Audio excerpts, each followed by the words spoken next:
जय हिंद दोस्तों, जय हिंद बच्चों। पॉलिटिकल साइंस की एमसीक्यू प्रैक्टिस सीरीज के छठे एपिसोड में आपका स्वागत है। आज हम आपकी सेकंड बुक स्वतंत्र भारत में राजनीति के अध्याय 2 एक दल के प्रभुत्व का दौर, इसके इंपॉर्टेंट प्रश्नों का अभ्यास करेंगे। इससे आपके पूरे चैप्टर का रिवीजन हो जाएगा, जिसका लाभ आपको छोटे और बड़े सभी प्रश्नों के अंदर मिलेगा। चलिए स्टार्ट करते हैं। और सबसे पहले आप सभी को बेस्ट विशेष, और लास्ट में आप अपना रिजल्ट है वो जरूर शेयर है वो कीजिएगा। कमेंट सेक्शन के अंदर रिजल्ट शेयर करना है।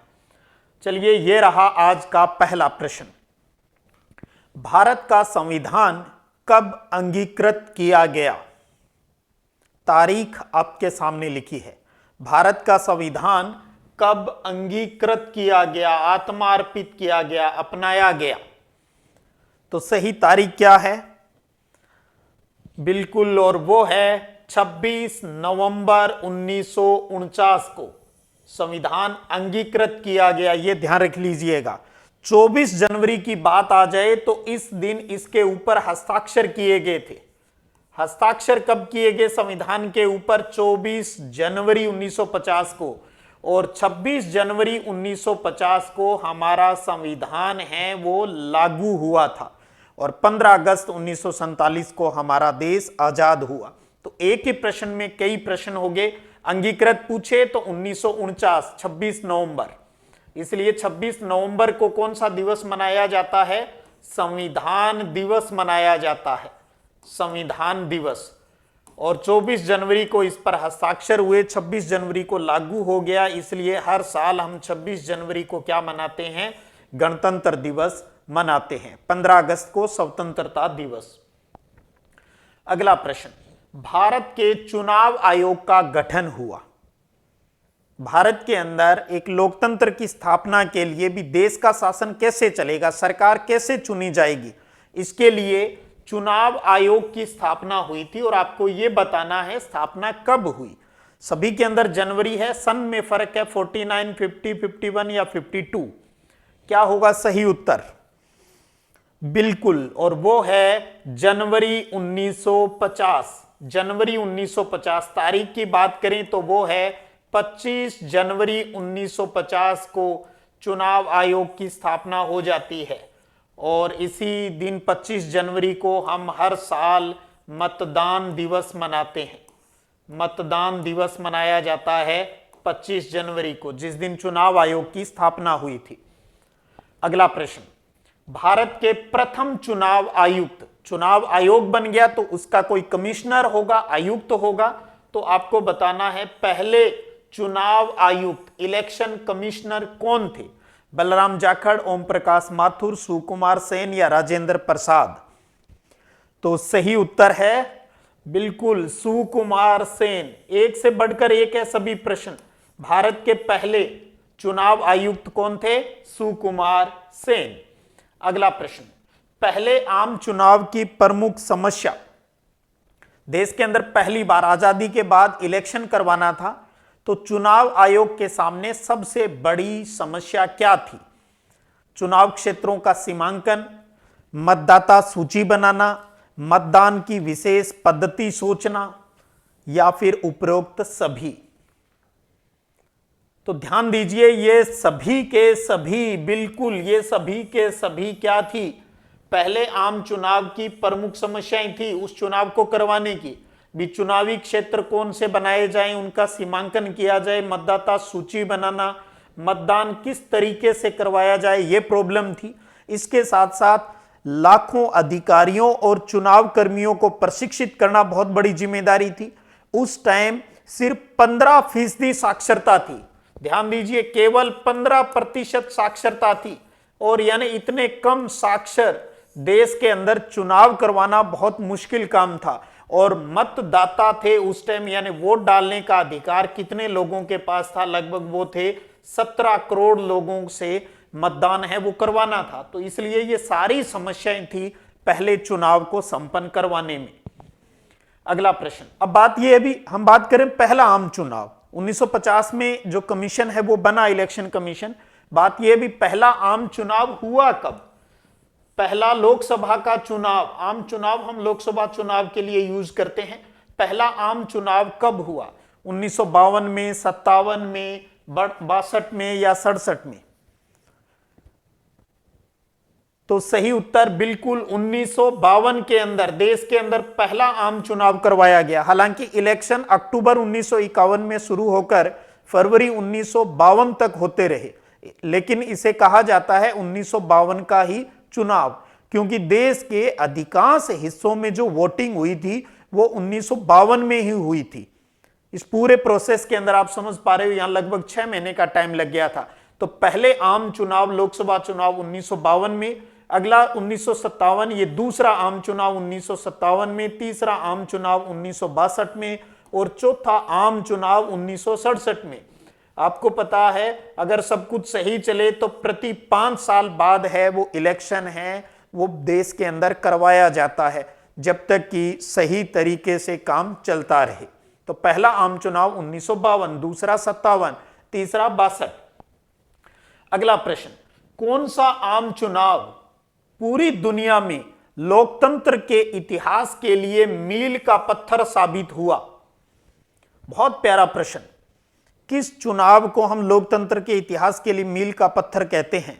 और सही उत्तर है वो है पहला ही चुनाव, 1952 का चुनाव, क्योंकि बहुत सारी समस्याएं उस टाइम थी। उन समस्याओं को ध्यान में रखते हुए इलेक्शन करवाना और वो भी सफलतापूर्वक इलेक्शन करवाना, और अपने इंडिया गवर्नमेंट ने वो कर दिखाया। इसलिए लोकतंत्र के इतिहास में इसे मील का पत्थर कहा जाता है, क्योंकि आपको पहले ही कहा भी लोकतांत्रिक चुनाव है वो गरीबी और अशिक्षा के माहौल में करवाए गए थे। और जब दुनिया ये कह रही थी भी गरीबी और अशिक्षा के माहौल में चुनाव नहीं करवाए जा सकते, लेकिन हमने ये संभव कर दिखाया था, इसलिए 1952 के चुनाव को मील का पत्थर कहा जाता है। अगला प्रश्न, लोकसभा का पहला चुनाव जो कब हुआ? 1952 में। कितनी सीटों के लिए हुआ था? लोकसभा के संदर्भ में लोकसभा की कितनी सीटों के लिए यह चुनाव हुआ था? और यह हुआ था जी कौन सा? बिल्कुल पहला ही ऑप्शन, 489 सीटों के लिए पहला आम चुनाव लोकसभा चुनाव है वो हुआ था। फिर बात यह आती है इस पहले आम चुनाव में कांग्रेस ने कितनी सीटें जीती थी? आपके सामने ऑप्शन लिखे हुए हैं। पहला आम चुनाव 489 कुल सीटों के लिए हुआ था, दूसरा 494 के लिए हुआ था, तो 364 ये इसका सही उत्तर। पहले आम चुनाव के अंदर कांग्रेस पार्टी को 364 सीटें मिली थी, और ध्यान रखिए ये सबसे बड़ी पार्टी थी, सबसे बड़ी पार्टी 1 नंबर पे रही थी, और कांग्रेस ने ही सरकार है वो बनाई थी। तो सही उत्तर हो गया वो है 364। अगला प्रश्न, पहले आम चुनाव में कौन सी पार्टी दूसरे नंबर पर रही? पहले नंबर पर तो क्लियर हो ही गया कौन सी थी, कांग्रेस थी। अब बात यह है भी सेकंड बड़ी पार्टी कौन सी थी?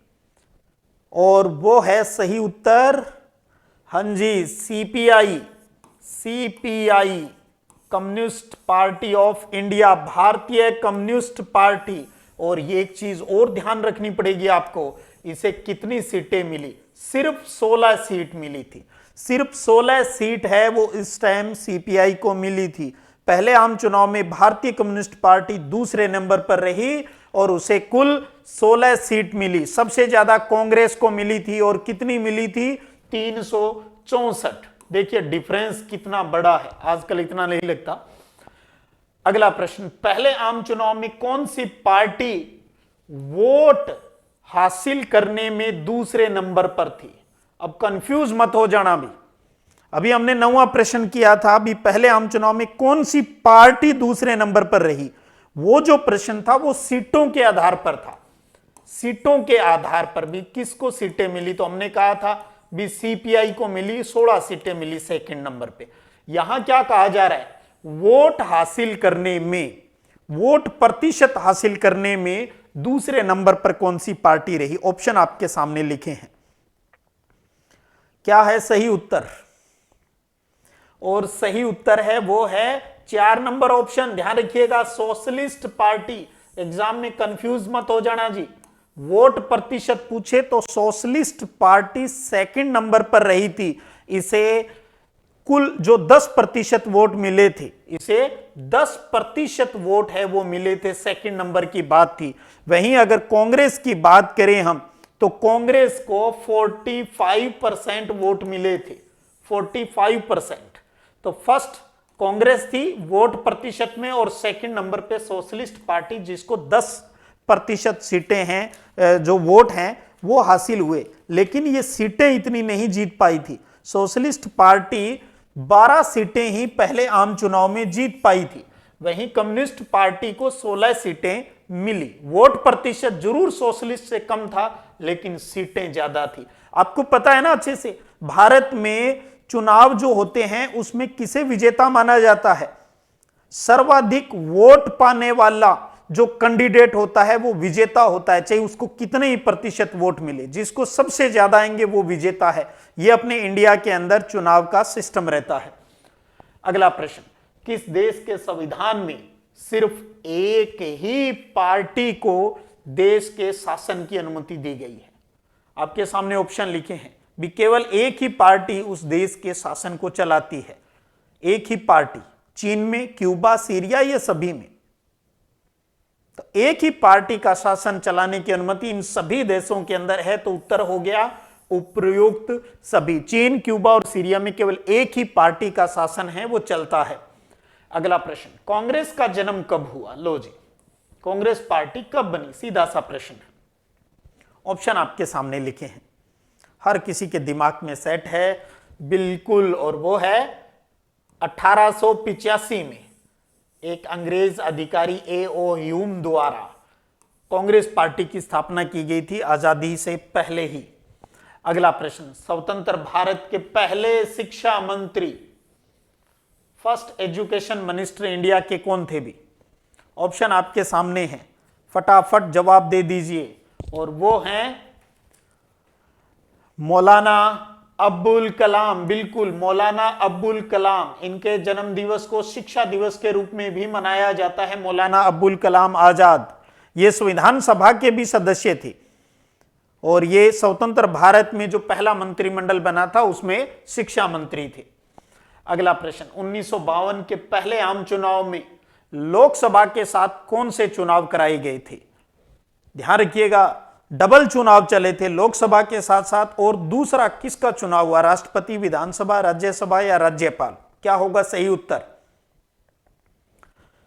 बिल्कुल दूसरा ऑप्शन, राज्य विधानसभा के चुनाव, यानी पीएम और सीएम दोनों के चुनाव एक साथ ही उस टाइम करवाए जाते थे स्टार्टिंग में। लेकिन अब सब कुछ गड़बड़ झाला है। ऐसे लगता है पूरे वर्ष भर चुनाव ही होते रहते हैं देश के अंदर किसी न किसी स्टेट के। लेकिन एक बार फिर सरकारें इस पर विचार कर रही है, क्यों ना एक बार पुनः दोनों चुनावों को एक साथ करवा दिया जाए, ताकि कितना खर्चा है वो ये बचा सके दोनों चुनाव साथ करवा के। तो लोकसभा के साथ साथ राज्य विधानसभाओं के चुनाव भी साथ करवाएंगे। कांग्रेस से अलग होकर सोशलिस्ट पार्टी बनी, ये कब बनी थी कांग्रेस से अलग होकर? ऑप्शन आपके सामने लिखे हुए हैं, 34, 48, 51 या 64। तो कांग्रेस से अलग होकर सोशलिस्ट पार्टी जो बनी थी, और वो है 1948 में। 1948 में, जब 1948 में कांग्रेस ने अपनी पार्टी का जो संविधान था उसमें बदलाव कर दिया था भी, कांग्रेस के सदस्य दोहरी सदस्यता नहीं धारण कर सकते। पहले समाजवादी कांग्रेस के अंदर ही अपनी टोली बनाकर रहते थे, वो 1934 में ही बना ली थी कांग्रेस के अंदर ही। लेकिन कॉन्स्टिट्यूशन इन पार्टी का चेंज हुआ तो 1948 में ये सोशलिस्टों ने अलग पार्टी है वो बना ली थी। अगला प्रश्न, समाजवादी दलों के नेताओं में प्रमुख थे, समाजवादी दल से संबंधित नेता। ऑप्शन आपके सामने, जयप्रकाश नारायण, अशोक मेहता, नरेंद्र देव, राम मनोहर लोहिया, SM जोशी और अच्युत पटवर्धन, या उपरोक्त सभी। तो ध्यान दीजिए, ये सभी के सभी 1, 2, 3, 4, 5 और 6 सभी के सभी क्या हैं? सोशलिस्ट समाजवादी दलों के ये नेता है। तो सभी का संबंध समाजवाद से रहा है। अगला प्रश्न है जी, भारतीय कम्युनिस्ट पार्टी कब एक बड़ी टूट का शिकार हुई? कब भारतीय कम्युनिस्ट पार्टी है वो टूट गई? ऑप्शन आपके सामने लिखे हुए हैं। ये वही भारतीय कम्युनिस्ट पार्टी है जिसने पहले चुनाव में कितनी सीटें जीती थी? 16 सीटें जीती थी और सेकंड नंबर पर रही थी। ये टूटी कब? ये टूट गई जी 1964 के अंदर। 1964 के अंदर दो भागों में डिवाइड हो गई थी। जो सोवियत संघ की विचारधारा को ठीक मानते थे वो सीपीआई में ही रहे, यानी भारतीय कम्युनिस्ट पार्टी के अंदर ही रहे, और लेकिन जो इसके विरोध में थे या चीन के जो पक्षधर थे उन्होंने नया गठबंधन बना लिया और वो है सीपीआईएम। इसको हिंदी में शॉर्टकट भाकपा कहा जाता है और इसको माकपा कहा जाता है, मार्क्सवादी कम्युनिस्ट पार्टी सीपीआईएम। तो सीपीआई दो भागों में डिवाइड हो गई 1964 में। अगला प्रश्न, भारतीय कम्युनिस्ट पार्टी के नेताओं में प्रमुख कौन है? ए के गोपालन, एस ए डांगे, अजय घोष या उपयुक्त सभी? सीपीआई। तो ये तो सभी के सभी हैं ही जी, और उत्तर क्या हो गया? उपरोक्त सभी। ध्यान रखिएगा, कई बार एक नंबर वाले प्रश्न में ऐसे भी पूछ लिया जाता है भी भारतीय कम्युनिस्ट पार्टी के किन्हीं दो नेताओं के नाम बताएं, तो थोड़ा सा इन पर गौर जरूर कर लीजिएगा। अगला प्रश्न है जी, भारतीय जनसंघ की स्थापना किस वर्ष हुई? ईयर बताना है। भारतीय जनसंघ की स्थापना है वो कब हुई? क्या है सही उत्तर? बिल्कुल, और वो है 1951 के अंदर। भारतीय जनसंघ की स्थापना 1951। भारतीय जनसंघ के संस्थापक किसने बनाया भारतीय जनसंघ? ऑप्शन आपके सामने लिखे हुए हैं और सही उत्तर है श्यामा प्रसाद मुखर्जी। दूसरा ऑप्शन बिल्कुल, श्यामा प्रसाद मुखर्जी है वो भारतीय जनसंघ के संस्थापक थे। अगला प्रश्न, एक देश एक संस्कृति और एक राष्ट्र के विचार पर किस पार्टी ने जोर दिया? एक देश एक संस्कृति और एक राष्ट्र के विचार पर जोर देने वाला था बिल्कुल, और वो है ऑप्शन 4 भारतीय जनसंघ। भारतीय जनसंघ का ही ये विचार था। जनसंघ ने भारत और पाकिस्तान को एक करके अखंड भारत बनाने की बात भी कही थी। इन्होंने अंग्रेजी को हटाकर हिंदी को राजभाषा बनाने के आंदोलन पर भी ये जोर दिया था भी हिंदी को ही राजभाषा बनाई जाए। इन्होंने धार्मिक और सांस्कृतिक अल्पसंख्यकों को छूट देने की बात का भी विरोध किया था। ये वही भारतीय जनसंघ है। अगला प्रश्न, भारतीय जनता पार्टी यानी बीजेपी की जड़ें किस पार्टी में पाई जाती है? यानी किस पार्टी का रूप बदलकर ही बाद में बीजेपी बना? तो ऑप्शन आपके सामने। तो इसकी जड़ें मिलती है जी भारतीय जनसंघ के अंदर। भारतीय जनसंघ 1980 के आसपास भारतीय जनता पार्टी बन गया ये। अगला प्रश्न, 1957 के चुनाव में किस राज्य में पहली गैर कांग्रेसी सरकार का गठन हुआ? 1957 यानी दूसरे आम चुनाव हो गए, क्योंकि विधानसभा के भी साथ ही होते थे उस टाइम।